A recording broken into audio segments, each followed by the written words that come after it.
మల్లురాయ్ గారికి ఈ యొక్క విజయోత్సవ ర్యాలీ సందర్భంగా నేను అచ్చంపేటలో కష్టపడి ఆల్బర్ట్ పిట్ ప్రకారంగా మా వంశీకృష్ణ గారికి 50,000 మెజార్టీతో గెలిచిండు, మీకు 40,000 మెజార్టీ ఇచ్చిండు బీజేపీతో పోల్చుకుంటే. మేము అడిగేది ఒక్కటే అడుగుతున్నాం సార్, 44,000 మెజార్టీ వచ్చింది.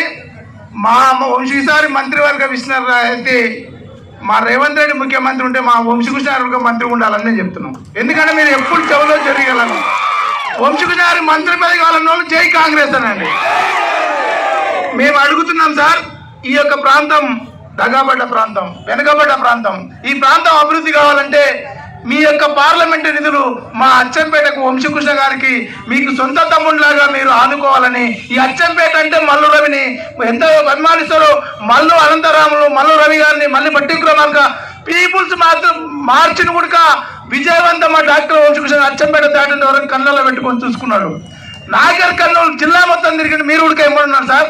మేము అడిగేది ఒకటే అడుగుతున్నాం, ఈసారి మంత్రివర్గ విస్తరణలో మా డాక్టర్ వంశీకృష్ణ గారి పేరు ఉండాలి అని మీరు ఆ విషయాన్ని అధిష్టానానికి తెలియపరచాలని తెలియజేస్తూ ఈ అవకాశం పెద్దలకు మరొకసారి